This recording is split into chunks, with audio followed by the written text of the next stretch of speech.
누가복음 20장 40에서 47절 말씀입니다. 그들은 아무것도 감히 더 물을 수 없음이더라. 예수께서 그들에게 이르시되 사람들이 어찌하여 그리스도를 다윗의 자손이라 하느냐. 시편에 다윗이 친히 말하였으되 주께서 내 주께 이르시되 내가 내 원수를 내 발등상으로 삼을 때까지 내 우편에 앉았으라 하셨도다 하였느니라. 그런즉 다윗이 그리스도를 주라 칭하였으니 어찌 그의 자손이 되겠느냐 하시니라. 모든 백성이 들을 때에 예수께서 그 제자들에게 이르시되 긴 옷을 입고 다니는 것을 원하며 시장에서 문안받는 것과 회당의 높은 자리와 잔치의 윗자리를 좋아하는 서기관들을 삼가라.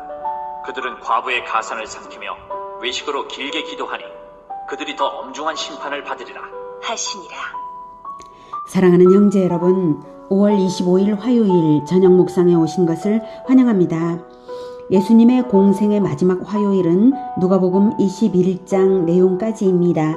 40절, 그들은 아무것도 감히 더 물을 수 없음이더라. 여기까지 진리 논쟁들이 있었죠. 권위 논쟁, 세금 논쟁, 부활 논쟁이 그것입니다. 모두 유대교 종교 지도자들이 예수님께 도전한 것인데요. 번번이 진리로서 그들의 말문을 막히게 하셨습니다. 40절까지 진리 논쟁에서 대적의 공격을 격파하시고 오늘 41절부터는 결론적으로 그들에게 진리로서 제압하여 완승하시는 내용입니다. 41절, 예수께서 그들에게 이르시되, 그들에게는 유대교 지도자들에게 말씀하신 것입니다. 사람들이 어찌하여 그리스도를 다윗의 자손이라 하느냐. 다윗의 자손이라는 말은 그 당시에 그리스도를 칭하는 대명사처럼 일반화되어 있었습니다.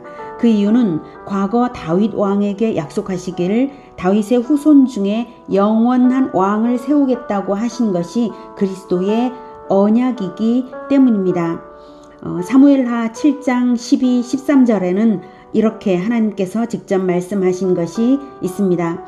내 수한이 차서, 즉 다윗의 수한이 차서 내 조상들과 함께 누울 때에, 즉 죽고 난 다음에 내가, 하나님께서 내 몸에서 날 내시, 즉 다윗의 후손을 내 뒤에 세워 그의 나라를 견고하게 하리라. 그는 내 이름을 위하여 집을 건축할 것이요 나는 그의 나라 왕위를 영원히 견고하게 하리라. 여기서 집을 건축할 것이요 라고 하는 것은 영원한 하나님의 성전, 즉 교회 공동체를 의미하는 하나님의 말씀입니다.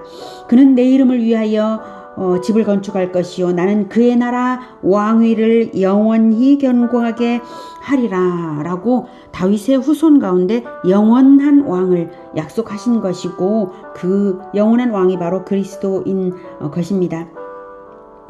41절을 마태복음의 기록으로 보면 예수님이 바리새인들에게 질문을 하고 대답으로 들으신 것입니다. 이후는 마태복음 부분 동일한 내용인데 약간 표현이 다르니까 마태복음으로 보도록 하겠습니다. 마태복음 22장 41절, 바리새인들이 모였을 때에 예수께서 그들에게 물으시되 너희는 그리스도에 대하여 어떻게 생각하느냐? 누구의 자손이냐? 대답하되 다윗의 자손이니이다. 이렇게 바리새인들이 대답했죠. 이미 일반화된 인식이므로 바리새인들이 그렇게 대답한 것이고 맞습니다. 그리스도는 사람으로 태어날 것이고 다윗 왕가에 태어날 것입니다. 예수님은 사람으로 다윗의 후손으로 태어났습니다. 이 대답까지는 아무 문제가 없습니다. 그런데 이스라엘의 그리스도에 대한 지식과 관점이 구약 성경의 그리스도 예언의 전체가 아니라 극히 일부분이란 사실이 문제입니다. 즉 이스라엘은 그리스도에 대해 아주 편협한 측면만 극대화해서 생각하고 있었고 중요한 다른 부분을 생각지 않고 있었어요. 구약 성경의 그리스도 예언은 아주 많은데 말입니다.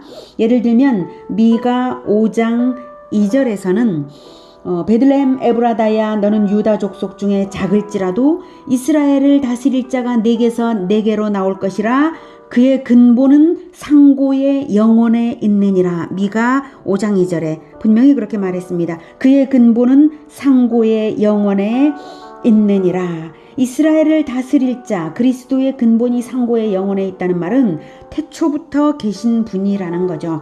하나님이라는 뜻입니다. 그리고 이사야 9장 6절에는 이는 한 아기가 우리에게 낳고 한 아들을 우리에게 주신 바 되었는데 그의 어깨에는 정사를 메었고 그의 이름은 기묘자라 모사라 전능하신 하나님이라 영존하시는 아버지라 평강의 왕이라 할 것임이라 이렇게 말하고 있습니다. 이사야 9장 6절 이는 한 아기가 우리에게 낳고 태어나신 아기죠. 한 아들을 우리에게 주신 바 되었는데 하나님의 아들을 주셨는데 그는 전능하신 하나님이라 영존하시는 아버지라 평강의 왕이라 라고 불릴 것이다. 인정될 것이다. 이 뜻입니다. 이렇게 분명히 그리스도는 사람으로 태어날 것인데 전능하신 하나님이라고 명백하게 이사야 9장 6절에서 밝히고 있습니다. 영존하시는 아버지는 영생의 씨앗을 우리에게 주시는 분이라는 뜻입니다. 우리가 예수님을 영접하여서 영생을 얻잖아요. 그래서 우리를 영적으로 낳으신 것이니까 아버지 맞죠? 그래서 성부 아버지와는 구별되지만 생명의 근원이 그리스도라는 뜻으로 영존하시는 아버지라고 말한 것입니다. 이렇게 그리스도는 사람으로 태어나실 하나님, 즉 인격과 신격을 둘 다 가진 그러한 분, 하나님이면서 사람이라는 것을 분명히 성경이 말하고 있습니다. 하나님의 아들이 오셔서 세울 나라는 그래서 한 민족의 나라가 아니라 온 인류를 위하는 하나님의 나라가 될 것이고 이 땅에서 잠시 있다 사라져갈 왕국이 아니라 영원한 왕국입니다. 이 부분을 이스라엘은 간과한 것이죠. 이스라엘은 사람으로 태어나실 그리스도만 생각한 것입니다. 그래서 이스라엘 무리는 정치 지도자로서 로마를 이길 민족의 영웅이 될 것을 그리스도에게 기대했고 종교 지도자들은 예수님이 인간으로서 감히 하나님의 아들을 자처한다고 신성 모독죄로 정죄하고 있었습니다. 양자가 각각 오류를 범한 것이죠. 그 오해를 시정해 주시기 위해서 이 질문을 하신 것입니다. 바리새인들이 다윗의 후손이다 라고 대답을 들으시고서 다시 질문을 하십니다. 마태복음 본문으로 계속 볼게요. 43절 이르시되 그러면 다윗이 성령에 감동되어 어찌 그리스도를 주라 칭하여 말하되 주께서 내 주께 이르시되 내가 내 원수를 네 발 아래 둘 때까지 내 우편에 앉아 있으라 하셨도다 하였느냐. 이것은 다윗의 시편 110편을 인용한 것인데요. 주께서 내 주께 이르시되 이 말씀은 성부 하나님이 성자 예수님께 말씀하시는 장면을 다윗이 성령으로 보고 시편을 지은 것입니다. 아마도 환상으로 봤겠죠. 하나님께서 보여주시는 환상이었겠죠.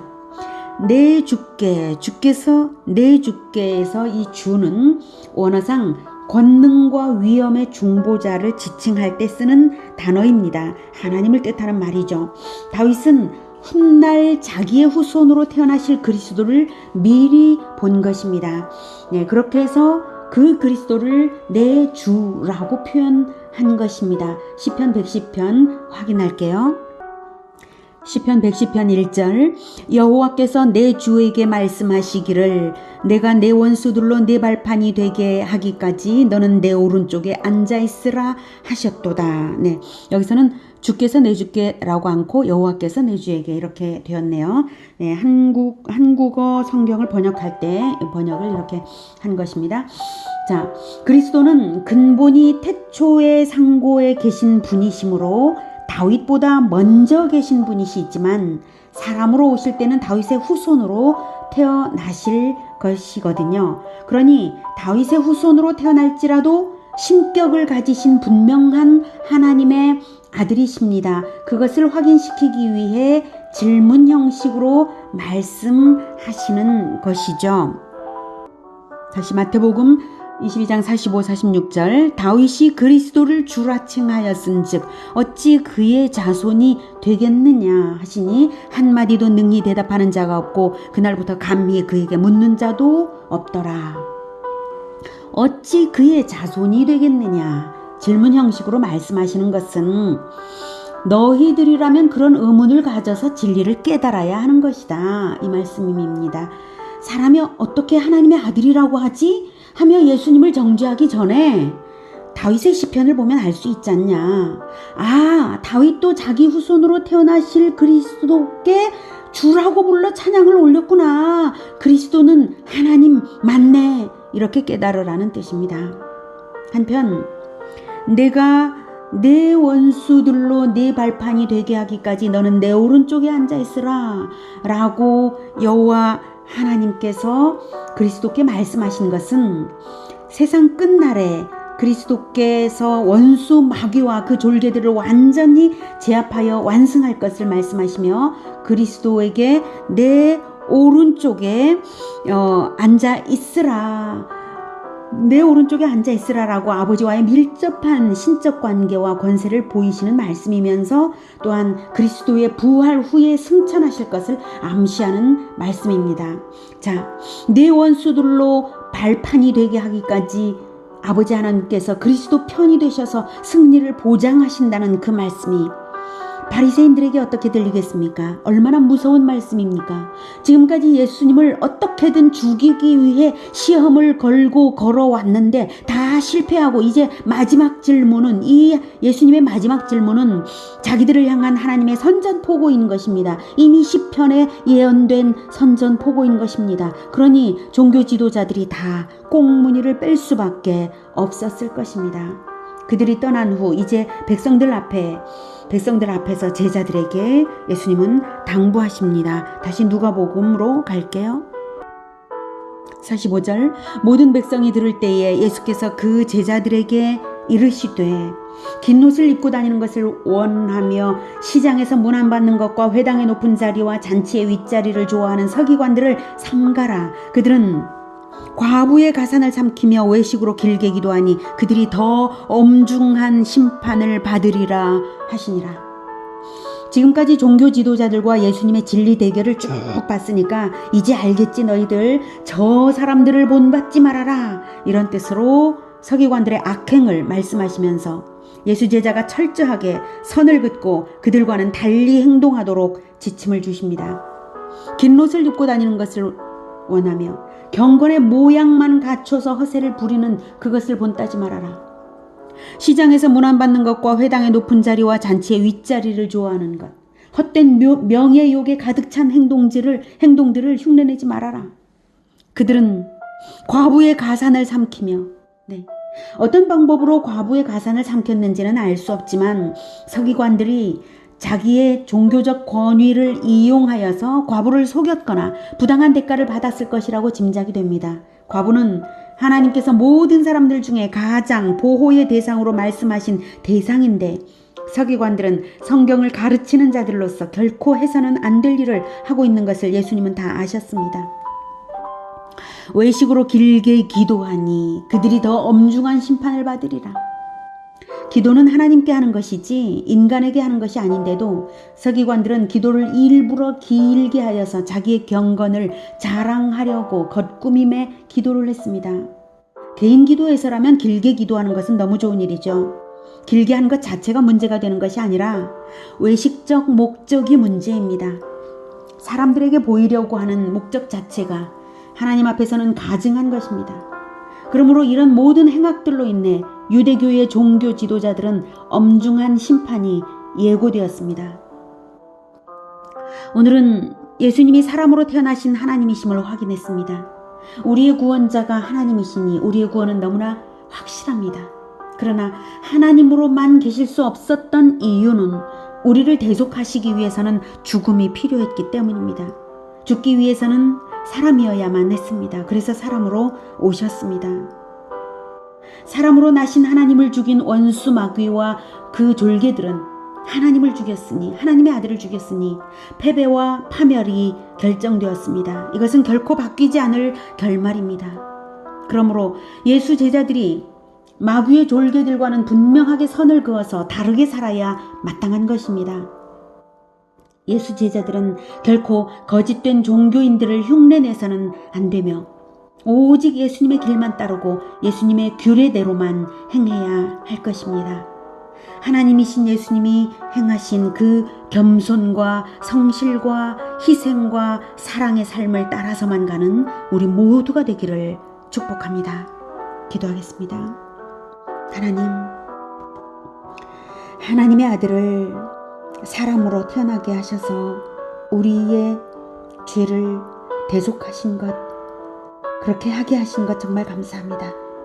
하나님, 우리의 구원자가 하나님이시니 우리의 구원이 얼마나 분명한 구원인지 마음이 든든하고, 그리고 또한 우리를 대신하여 죽어주시니 그 은혜 또한 갚을 길이 없습니다.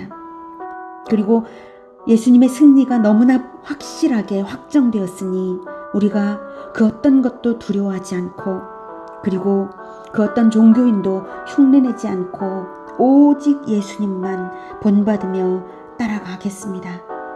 주님 도와주시옵소서.